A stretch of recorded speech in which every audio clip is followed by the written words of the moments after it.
السلام علیکم ورحمۃ اللہ وبرکاتہ۔ بسم اللہ الرحمن الرحیم۔ بادشاہ کے 3 سوال، وزیر کے انوکھے جواب۔ ہزاروں سال پہلے کی بات ہے، کسی سلطنت پر ایک بادشاہ کی حکومت تھی۔ اس کا سلطنت بہت وسیع رقبے پر پھیلا ہوا تھا۔ اس کا ایک نہایت خاص وزیر تھا جس پر بادشاہ بہت اعتماد کرتا تھا۔ اپنی سلطنت کے بارے میں جو بھی مشورہ کرنا ہوتا وہ اسی سے کرتا۔ ایک دن بادشاہ کے دل میں پتہ نہیں کیا آیا۔ اس نے وزیر سے پوچھا، اچھا تمہاری زندگی کی سب سے بڑی خواہش کیا ہے؟ وزیر اس سوال پر بڑا حیران ہوا۔ بادشاہ سلامت، میری تو بس یہی خواہش ہے کہ آپ کی خدمت میں میری زندگی گزر جائے۔ بادشاہ اس بات کو سن کر مسکرایا، مجھے تمہاری وفاداری پر پورا یقین ہے، اس لیے اس بات کو رہنے دو۔ مجھے اپنی زندگی کی سب سے بڑی خواہش بتاؤ۔ مزید تھوڑی دیر خاموش رہا اور پھر عاجزی سے بولا، بادشاہ سلامت، آپ ایک بہت بڑے اور شاندار سلطنت کے مالک ہیں۔ مجھے آپ پر بڑا رشک آتا ہے اور کبھی کبھی میں سوچتا ہوں کہ اگر میں آپ کی سلطنت کا صرف 10ویں حصے کا مالک ہوتا تو کتنا خوش نصیب ہوتا۔ بادشاہ یہ سن کر بے اختیار ہنس پڑا، تم 10ویں حصے کی بات کر رہے ہو؟ اگر میں اپنی آدھی سلطنت ہی تمہیں دے دوں تو کیسا رہے گا؟ وزیر یہ بات سن کر گھبرا گیا۔ بادشاہ سلامت، آپ تو ہمارے سلطان ہیں، آپ کے لیے ہماری جان بھی حاضر ہے، یہ آپ کیسی باتیں کر رہے ہیں؟ بادشاہ نے کہا، میں بالکل سنجیدہ ہوں، اگر تم آدھی سلطنت کے مالک بننا چاہتے ہو تو تمہیں ایک آزمائش سے گزرنا پڑے گا۔ بادشاہ نے کاتب کو بلایا اور 2 فرمان جاری کر دیے۔ پہلا فرمان یہ تھا، آدھی سلطنت وزیر کے نام کر دی جائے، اور دوسرا فرمان یہ تھا کہ اس وزیر کا سر قلم کر دیا جائے۔ وزیر یہ سب دیکھ کر پریشان ہو گیا تھا۔ بادشاہ سلامت، مجھ پر رحم کرے، میں نے تو ساری زندگی آپ کی خدمت کی ہے، میں نے تو آپ کے کہنے پر ہی اپنی خواہش بیان کی تھی، آپ مجھے سزا نہ دیں، میری بات غور سے سنو، میں تمہیں 3 دنوں کی مہلت دے رہا ہوں۔ ان 3 دنوں میں تم نے 3 سوالوں کے جواب معلوم کرنے ہیں۔ اگر تم کامیاب ہو گئے تو دوسرا فرمان کینسل ہو جائے گا اور تمہیں آدھی سلطنت مل جائے گی، اور اگر تم ناکام ہوئے تو دوسرے فرمان کے مطابق 3 دن کے بعد تمہارا سر قلم کر دیا جائے گا۔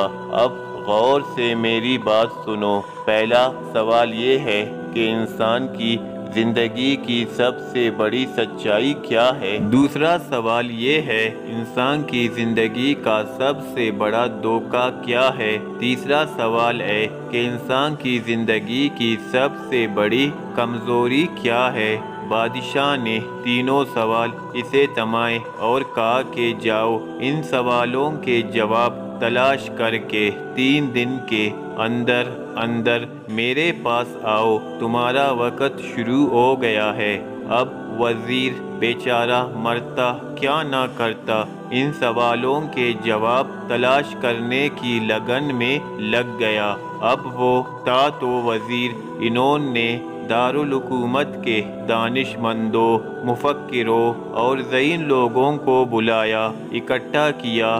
سب نے اپنی اپنی عقل، سمجھ اور تجربے سے ان سوالوں کے جواب دینے کی کوشش کی، لیکن کسی کا جواب وزیر کے دل کو نہ بھایا۔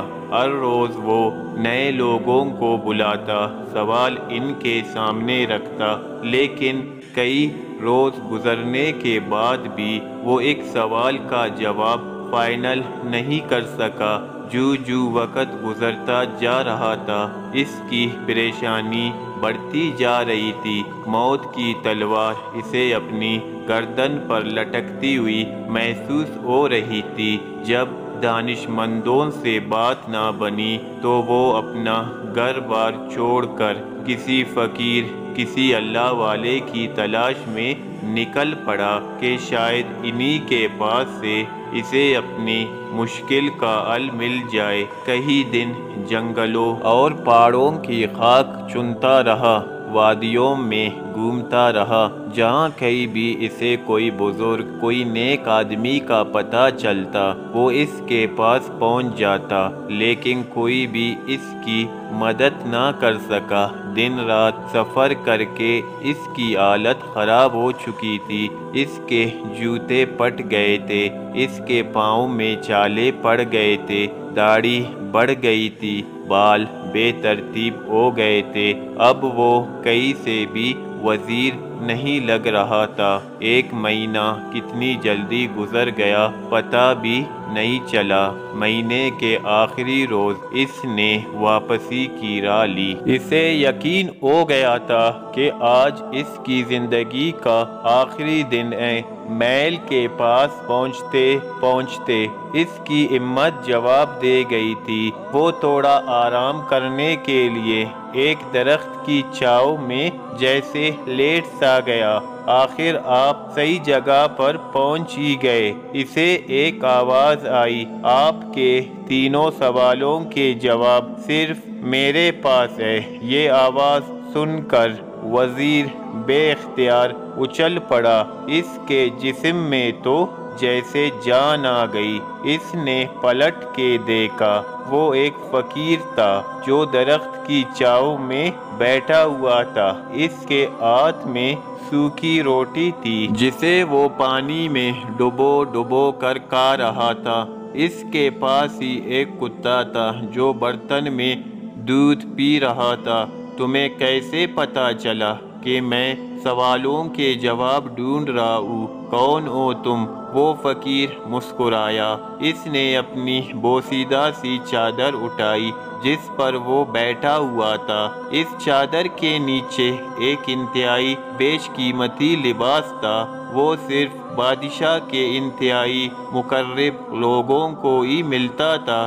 جناب، ایک وقت تھا کہ جب میں بھی آپ ہی کی طرح بادشاہ کا انتہائی قریبی وزیر تھا، اور مجھ سے بھی وہی غلطی ہو گئی تھی جو آپ نے کی ہے، تو تم بھی سوالوں کے جواب تلاش نہیں کر سکتے تھے، لیکن بادشاہ نے تمہیں زندہ کیسے چھوڑ دیا؟ وزیر نے پوچھا۔ نہیں جناب، مجھے ان سوالوں کے جواب مل گئے تھے، اور بادشاہ نے اپنے وعدے کے مطابق مجھے اپنی آدھی سلطنت بھی دے دی تھی، لیکن میں نے اس سلطنت کے پروانے کو پھاڑ کر بادشاہ کے حوالے کر دیا تھا کہ یہ سلطنت آپ کو ہی مبارک ہو، اور خود اس کڑیا میں آ کر بیٹھ گیا۔ وزیر حیرت سے اس کی بات سن رہا تھا۔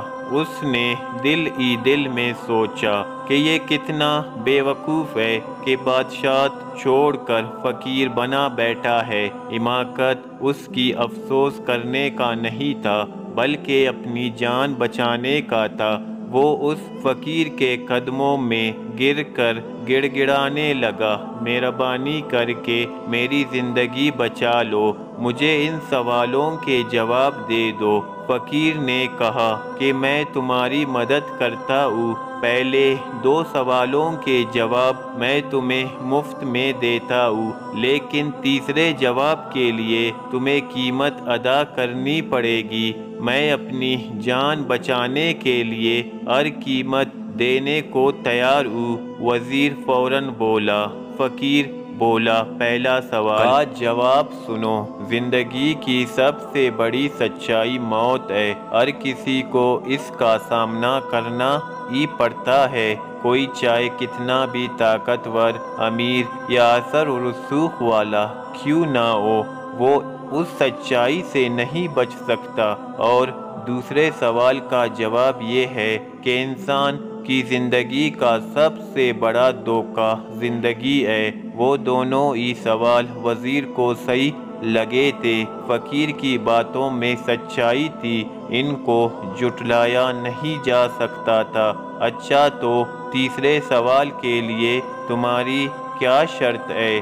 وزیر نے آہستہ آواز میں پوچھا۔ فقیر نے مسکراتے ہوئے کتے کے سامنے سے دودھ کا برتن اٹھایا اور وزیر کے سامنے رکھ دیا۔ تیسرے سوال کا جواب حاصل کرنے کے لیے تمہیں کتے کا یہ بچا ہوا دودھ پینا پڑے گا۔ وزیر کے ماتھے پر پسینہ آ گیا، اسے اس بات کی توقع نہیں تھی۔ کتے کا بچا ہوا دودھ بھلا کوئی کیسے پی سکتا ہے؟ اس نے نفرت سے دودھ کی طرف دیکھا اور پیچھے ہٹ گیا۔ فقیر اس کی حالت دیکھ کر مسکرانے لگا۔ تمہارے پاس اب دو ہی راستے ہیں، وہ سامنے محل کا دروازہ تمہاری موت کا دروازہ ہے۔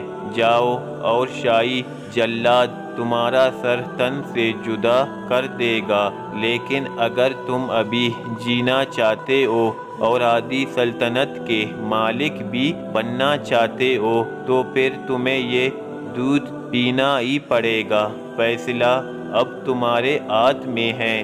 وزیر سوچ میں پڑ گیا۔ ایک طرف اس کی جان اور آدھی سلطنت تھی اور دوسری طرف عزت نفس کی قربانی تھی۔ کتے کا بچا ہوا دودھ تھا، دونوں کام ہی بڑے مشکل تھے۔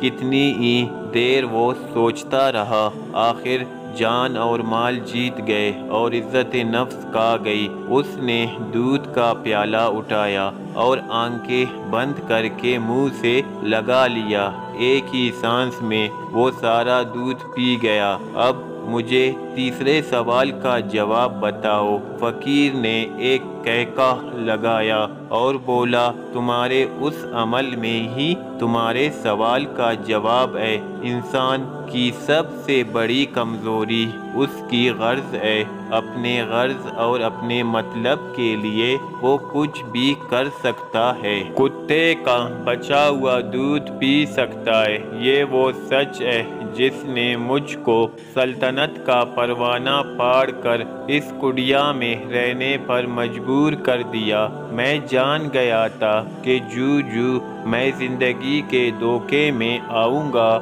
اور مجھے ہر روز اس دلدل میں سانس لینے کے لیے غرض کا غلیظ دودھ پینا پڑے گا۔ تم زندگی کے اگر تلخ حقیقتوں کو جان لو گے تو تمہاری زندگی بھی اچھی گزرے گی۔ وزیر شرمندہ کی حالت میں فقیر کی کڑیا سے باہر نکل آیا اور بادشاہ کی محل کی طرف چل پڑا۔ فقیر کی باتیں اس کی ذہن میں گھوم رہی تھی۔ اپنی عزت نفس کی قربانی دے کر اسے اپنی گھٹیا پن کا احساس ہو رہا تھا۔ ایسا لگتا تھا کہ اس نے بہت بڑا جرم کیا ہے۔ اپنی ذات سے نفرت محسوس ہو رہی تھی۔ دوستو، اس کہانی سے ہمیں بہت بڑا سبق ملتا ہے۔ ہمیں زندگی کے ان بنیادی سوالوں پر ضرور غور کرنا چاہیے۔ ہم لوگوں کی زندگی کے دھوکے میں آ کر غرض کے پیچھے تو نہیں بھاگ رہے، کہیں ہم اپنے موت کو فراموش تو نہیں کر بیٹھے، ہم کہیں اس کہانی کے وزیر تو نہیں بن گئے جو اپنی خواہشات کی دلدل میں دس کے غرض کا غلیظ پیالہ پینے پر مجبور ہے۔